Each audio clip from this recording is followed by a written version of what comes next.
Assalamu alaikum, dear viewers. Welcome back to our channel. The war drums are beating louder. The skies above the Middle East burn with fire. A day ago, America and Israel struck sites, destroying infrastructure and threatening a nation with annihilation. Everyone is now worried about what the next move will be, what fate awaits the Middle East. Is the US now planning to capture and execute the supreme leader of Iran, Ali Hosseini Khamenei, as Trump had mentioned in his tweet a few days ago?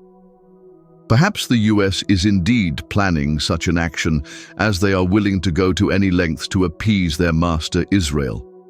They might be planning the abduction and execution of Ali Hosseini Khamenei so that they may show the world how powerful they are. But they don't know that death threats tremble those who are afraid of death. And Khamenei is not one of them. A clip of Khamenei is currently going viral, serving as a fitting response to the execution threats made by Trump. And it clearly indicates to both Trump and Netanyahu that they are messing with the wrong man. In this now viral clip, Khamenei is giving a reply to the death threats he has been given by Trump openly in a post. "Assassinate me, the war won't end. I'm old, my body is weak. But this fight isn't mine, it belongs to Iran's youth. You're not fighting a man, but a nation defending its dignity." His few words were enough to make the entire West understand that their struggle is not against an ordinary individual. He replied not with weapons, but with words that shake the earth beneath tyrants. His powerful words that made the West sweat were so simple and few, but they were enough to break the most powerful weapon that the West ever had. So in his message, he stressed that Khamenei is not just a person, he is a voice of the nation. He is the voice of the millions of youth of Iran.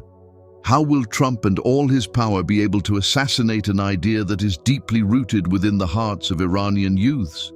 And who are the Iranian youth? These are not ordinary boys and girls. They were not raised on fast food and music videos. They were raised on stories of Ashura. They were raised knowing the pain of Karbala. They read the sacrifice of Hassan and Hussein, may Allah be pleased with them, not as history, but as their own bloodline.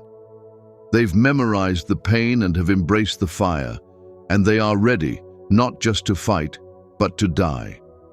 Allah says in the Holy Quran, "Indeed, Allah has purchased from the believers their lives and their properties in exchange for paradise. They fight in the cause of Allah, so they kill and are killed. This is why the enemies will fail." America says it obliterated Iran's nuclear sites. Israel boasts of weakening Iran's military. But the truth is that none of it matters, because you cannot kill a nation's spirit. This war is not about uranium. It's about honor, faith, and resistance. Let the West pour its billions into missiles and let them bankrupt their allies, exhaust their weapons, and empty their treasuries.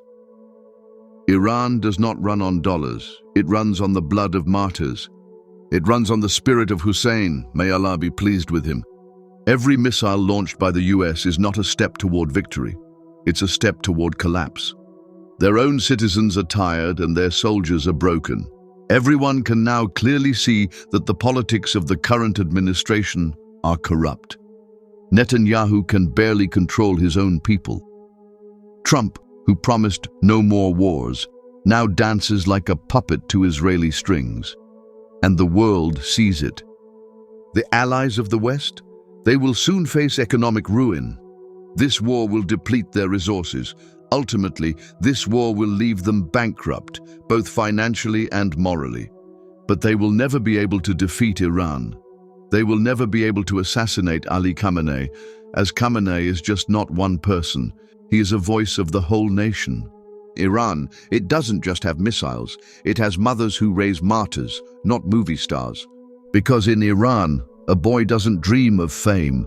He dreams of falling on the battlefield saying, "Ya Allah." And that's why the world fears Iran even right now after attacking it, and had always feared Iran previously as well. Ali Hosseini Khamenei also said in the clip, "The West fears an Iran with power, not because it threatens peace, but because it threatens their monopoly on it." They don't want a peaceful world.